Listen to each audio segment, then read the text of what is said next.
என்னமோ படிங்க. ஏன் உங்களை எல்லாம் படிங்கன்னு சொல்கிறேன் அப்படின்னு கேட்டால், உங்களுடைய நேரத்தை திருடுவது தான் இந்த உலகத்துடைய மிகப்பெரிய திருட்டு. இன்றைக்கி பணத்தை திருடுவது திருட்டே கிடையாது.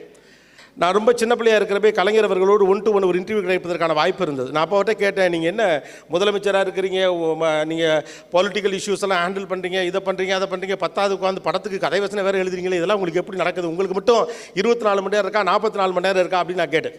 அதுக்கு ஒரு சிரிச்சுக்கிட்டே ஒரு பதில் சொன்னார், எல்லாருக்கும் ஒரே நேரம் தான் இருக்குது, அந்த நேரத்தை நீங்கள் எப்படி பயன்படுத்துறீங்கிறத பொறுத்து தான் நேரம் உங்களுக்கு ஹெல்ப் பண்ண போகுது அப்படின்னு சொன்னார்.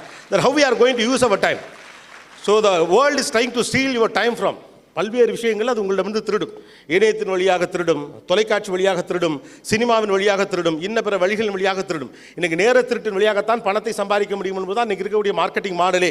அப்போ நீங்கள் எந்த அளவுக்கு நேரத்தை பத்திரமா வச்சுக்க போறீங்கிறதா முக்கியம். உங்கள் பணம் காசு எவ்வளோ இருக்குது, பாக்கெட்டில் எவ்வளோ இருக்குது, பேங்க்கில் இருக்குது, எவ்வளோ முக்கியம் இருக்குன்னு இல்லை, உங்கள்கிட்ட எவ்வளோ நேரம் இருக்குது, அவ்வளோ பெரிய பணக்காரன் நீங்கள், அவ்வளோதான். whoever have more time is the rich people today. இதுதான் இன்றைக்கி மார்க்கெட்டிங் ஐடியா. அது சொல்லும், தம்பி லைஃப்பில் உனக்கு பொறுப்பு முடிய போகிறதே கிடையாது, நீ வளர வளர உன்னுடைய பொறுப்பு கூடும், இது புரிகிறவனுக்கு வாழ்க்கை புரியும், அவ்வளவுதான். You are not going to less your commitment. குறையவே குறையாது. அப்போ வாழ்க்கையை சந்தோஷமாக நீங்கள் வச்சுக்கிறதுக்கு ஒரே ஒரு வழிதான் இருக்குது, பொறுப்பில் மகிழ்ச்சியாக இருப்பது என்பது எப்படி என்று புரிந்து கொள்ளுங்கள். படிப்பது என்பது பொறுப்பு, அதை நீங்கள் மகிழ்ச்சியோடு செய்யணும். வேலை என்பது பொறுப்பு, அதை நீங்கள் மகிழ்ச்சியோடு செய்யணும். Commitment matters.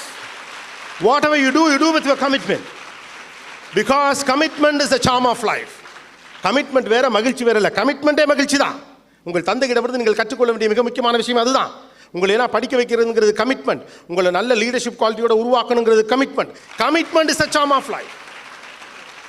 when you grow, don't believe this. சின்ன வயசுல நமக்கு புரியாதுங்கிறதுக்காக அம்மாக்கள் இதை சொல்லியிருப்பாங்க, நீ வளர வளர அதை செஞ்சீங்கன்னா கமிட்மெண்ட் இல்லாமல் இருக்கலாம், கமிட்மெண்ட் இல்லாமல். கமிட்மெண்ட் வேறு, மகிழ்ச்சி வேற இல்லை. கமிட்மெண்ட் தான் மகிழ்ச்சி. மகிழ்ச்சியாக நீங்கள் இருக்கணும், கமிட்மெண்ட்டோட இருக்கணும். கமிட்மெண்ட்டோட இருக்கணும், லைஃப்பில் ஃபிலாசபி இருக்கணும். ஃபிலாசபி இல்லாத லைஃப்பில் கமிட்மெண்ட் இருக்காது, லைஃப் போர் அடிக்கும், அவ்வளவுதான் பிரச்சனை. இவ்வளவு என்டர்டெயின்மெண்ட் இருக்கே, லைஃப் எவ்வளோ போர் அடிக்குது, திங்க் பண்ணி பாருங்க. அப்போ டெக்னாலஜி வளர வளர வளர வளர நிறைய விஷயங்கள் நம்ம தெரிஞ்சுக்கிட்டே இருக்கோம். ஆனால் ஒன்றும் புரியலை, கமிட்மெண்ட்டோடு இருக்கதான் லைஃப்ங்கிறத புரியாமல் இருக்கும். when you grow, commitment also grow. அப்போ லைஃப்பில் நீங்கள் புரிஞ்சுக்க வேண்டியது, நான் கமிட்மெண்ட்லேருந்து விலகி இருந்தால் தான் மகிழ்ச்சியாக இருப்பேன். நீங்கள் வளரும்போது அப்படி தான் இருக்கும். It matters. when you grow, commitment also grow. நீங்கள் வேணால் அவரை கேளுங்க, அவரோட நான் இன்டர்வியூ பண்ணுறப்பே அவர் சொன்னார், ஓகே மேலே போக போக போகலாம் முதலாளிகள் ஃப்ரீ ஆகிடுவாங்கன்னு நினைக்கிறீங்க, அதெல்லாம் கிடையாது. அடையார் ஆனந்தமோட எண்ணிக்கை அதிகமாக அதிகமாக அவர் கமிட்மெண்ட் கூட தான் செஞ்சிச்சு. பட் ஏன் ஜெயிக்கிறாங்க அப்படின்னு கேட்டிங்கன்னா, அந்த கமிட்மெண்ட்டை பிடிச்சிக்கிட்டு எப்படி மேலே வரணும்னு உங்களுக்கு தெரிஞ்சிருக்கு. Commitment, again a charm of life. This is the only message I just wanted to pass on you people. Don't go away from your commitment. உங்கள் கமிட்மெண்ட்லேருந்து உங்கள் அம்மா அப்பாக்கள் விலகி இருந்தாங்கன்னா நீங்கள் கிடையாது. அப்பாக்கள் அந்த கமிட்மெண்ட்டோட மகிழ்ச்சியாக இருக்க பழகுனதுனால தான் பிள்ளைகள் நீங்கள் வளர்ந்து நிற்கிறீங்க. இங்கே இருக்கக்கூடிய எல்லோரும் ஏதோ ஒரு வேலையிலோ பெரிய பதவிகளோ பெரிய அளவுக்கு படித்தவர்களாக இருக்கிறாங்க உங்கள் ஃபவுண்டேஷனில். ஆனால் அவங்க தங்களுடைய வாழ்க்கையை மட்டுமே பார்க்கணும்னு நினச்சிருந்தா கிடையாது. இந்த பிள்ளைங்க நல்லா வரணும்னு நினச்ச அந்த கமிட்மெண்ட் தான் உங்களை ஆளாக்கியிருக்கு. ஸோ பாயிண்ட் நம்பர் 1, ஒரு நாளும் நீங்கள் உங்களை பற்றி தாழ்வாக நினைக்காதீர்கள். 2வது, உங்களை வெறுப்பவர்களை பற்றி நீங்கள் கவலைப்பட்டு கொண்டு இருக்காதீர்கள், உங்களை சந்தோஷமாக வைத்திருக்கிறவர்களை பற்றி நீங்கள் கவலைப்படுங்கள். 3வது, தயவு செய்து நெகட்டிவிட்டியாக இருக்கிறவங்க சற்று விலகி இருங்கள். உங்களுக்குள்ள பாசிட்டிவாக எவ்வளோ இருக்க முடியும் அதை பற்றி பாருங்கள்.